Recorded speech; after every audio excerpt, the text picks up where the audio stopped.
జరిగేటప్పుడు మూసీ నిర్మాణానికి భూమి తీసుకునేటప్పుడు మల్లన్న సాగర్ల భూ నిర్వాసితులను నువ్వు పోలీసులతో కొట్టించి గుర్రాలతో తొక్కించి కొట్టినావు కదా. ఇవాళ వాళ్ళందరినీ హక్కున పెట్టి చేర్చుకోవడానికి అధికారులను ఇళ్ళు పంపించి వాళ్ళకి డబుల్ బెడ్రూమ్ ఇల్లు ఇచ్చి తవ్వకర్సులకి 25,000 ఇచ్చి వాళ్ళకు ఉద్యోగ ఉపాధి అవకాశాలు కల్పించడానికి నేను ఏర్పాట్లు చేస్తున్నాను. ఇదేమన్నా తప్ప? వాళ్ళ పిల్లలు వాళ్ళు మూసీలో బతికినరు, మురికిల్లే బతికిను, మురికిల్లే చచ్చిపోయారు. రేపు వాళ్ళ పిల్లలు కూడా ఆ మురికిల్లే పెరిగి మురికిల్లే చచ్చిపోయి మురికిల్లే ఉండాలన్న వాళ్ళు. ఆ మూసీలో ఉన్న వాళ్ళకు మంచి జీవితం ఉండొద్దా? వాళ్ళ పిల్లలు చదువుకోవద్దా? వాళ్ళు బాగుపడొద్దా? వాళ్ళందరినీ బాగు చేసే బాధ్యత ప్రభుత్వం తీసుకుందామని నేను చెప్తున్నా. మూసీలో మొత్తం 10,000 కుటుంబాలు ఉన్నాయి. 6 నెలల నుంచి ఎన్యూమరేట్ చేపించిన 33 టీంలను పెట్టి ఇల్లు పోయి ప్రతి వాళ్ళ వివరాలు సేకరించి ప్రతి వాళ్ళ ఆధార్ కార్డు తీసుకొని ప్రతి కుటుంబం యొక్క వివరాలు 33 టీంలు 6 నెలల నుంచి ఇల్లు పోయి తిరిగి తీసుకొచ్చినాం. ఇప్పుడు అవేర్నెస్ ప్రోగ్రాంలో గోడ మీద మార్కింగ్ చేస్తున్నాం. ఇక్కడి వరకు మూసీ రివర్ బెడ్ ఉన్నది, ఆ పైన బఫర్ జోన్ ఉన్నది. ఇక్కడి వరకు వీటిని తొలగించాల్సి వస్తే మీకు నష్టపరిహారం ఇస్తామని చెప్పి మూసీలో గుడిసెలు వేసుకున్న వాళ్ళకి డబుల్ బెడ్రూమ్ ఇల్లు ఇచ్చి ఆత్మగౌరవంతో బతకడానికి తరలిస్తున్నాం. బఫర్ జోన్లో ఉన్న వాళ్ళని ఏ విధంగా ఆదుకోవాలనో ఆలోచన చేస్తున్నాం. ఇవాళ మీరందరూ సలహా ఇవ్వండి, వాళ్ళకి నష్టపరిహారం ఎట్లిద్దామో చెప్పండి. 1,00,000 కోట్లు కాళేశ్వరంలో కాలబెట్టినావు కదా, నువ్వు కట్టిన కాళేశ్వరం కూలి సచ్చింది కదా, 1,00,000 కోట్లు ఆడ పోసినావు. 5-10 వేల కోట్లు మూసీలో ఉన్న పేదోళ్లకు మంచి ఇండ్లు కట్టించి మంచి పాఠశాలలు కట్టించి ఆ పిల్లలకు మంచి ప్లే గ్రౌండ్ ఇచ్చి మంచి విద్యను నేర్పిస్తే వాళ్ళు భవిష్యత్తుకి పునాదులు అవుతారు. వాళ్ళ బాగు కోసం కష్టపడదాం. ఆ పనిలో మీ ఇక్కడున్న ఇంజనీర్లు భాగస్వాములు గాండి అని చెప్పి నేను మిమ్మల్ని అడుగుతున్నా. వాళ్ళు మనోళ్ళే, నాకు తెలియదా? 20 ఏళ్ళు నేను కూడా పబ్లిక్ లైఫ్లో ఉండొచ్చిన. జిల్లా పరిషత్ మెంబర్ నుంచి ముఖ్యమంత్రి వరకు వచ్చిన. ఓసారి జడ్పీటీసీ, ఓసారి ఎమ్మెల్సీ, 2 సార్లు ఎమ్మెల్యే, ఓసారి ఎంపీ, ఈరోజు ముఖ్యమంత్రి. 20 ఏళ్ళు పేదోళ్ళ మధ్యలోనే తిరిగిన కదా, ఉన్నా కదా. పేదోడి దుఃఖం నాకు తెలియదా? ఇల్లు కూలితే ఎంత బాధ ఉంటుందో తెలియదా?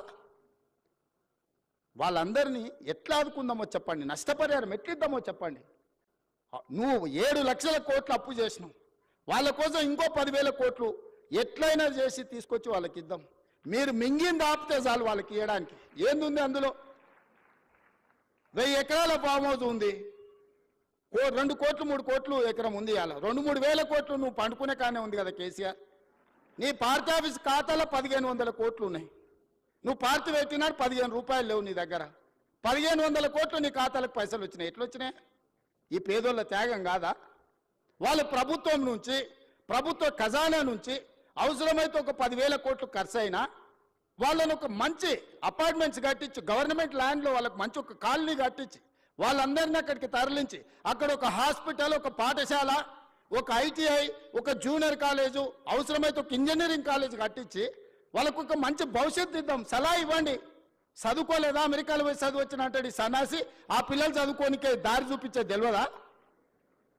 ఈటల రాజేందర్ గారు అందులో ఇంకా ఆయనకు అంగి మారింది కానీ వాసన అయితే మారినట్టుగా అనిపిస్తలేదు.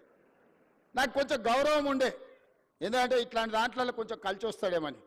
ముందు రోజు హరీష్ కేటీఆర్ మాట్లాడితే తెల్లారి అదే జిరాక్ తీసుకొచ్చి రాజేందర్ అన్న చదువుతున్నాడు. కనీసం భాషనైనా మార్చుకో రాజేందర్ అన్న. నువ్వు అందులో ఉండొచ్చినావు అని ఇంత బానిసత్వం వాళ్ళకు చూపించాల్సిన అవసరం లేదు. ఎందుకంటే నువ్వు కష్టాలలో ఉన్నప్పుడు వాళ్ళు నిన్ను మెడలోటి దొబ్బినప్పుడు తెలంగాణ సమాజం నీ పక్కన నించున్నది. వాళ్ళ పక్కన నించోకు, దొంగల పక్కన, తెలంగాణ ప్రజల పక్కన నించో. ఇవాళ నేను ఢిల్లీకి పోతున్నారా, రేపు మోడీ దగ్గరకు పోదాం. సబర్మతి రివర్ ఫ్రంట్లో 64,000 కుటుంబాలను బయటకు పంపించిండు ఆయన. 40 లక్షల కోట్ల రూపాయల బడ్జెట్ ఉందో, 25,000 కోట్ల రూపాయలు మూసీ రివర్ డెవలప్మెంట్ ఫ్రంట్కి అడుగుదాం మోడీ గారిని.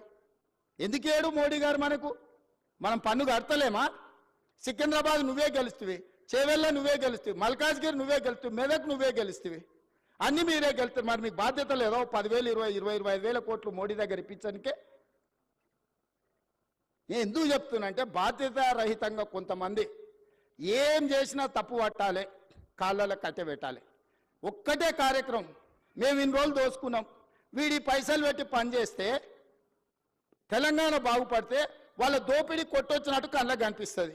100 ఏళ్ల గురించి నేను చెప్పిన, సాగర్ గురించి లేకపోతే శ్రీశైలం గురించి 10 ఏళ్ళు వీలు కట్టినవి చెప్పిన. ఇప్పుడు ఒక 10 ఏళ్ళు మనం చేసే నిర్మాణము, రీజనల్ రింగ్ రోడ్ కానీ, రేడియల్ రోడ్స్ కానీ, ఫోర్త్ సిటీ కానీ, మూసీ కానీ, సిటీలో ఫ్లైఓవర్లు కానీ, మెట్రోలు కానీ ఇవన్నీ పూర్తయితే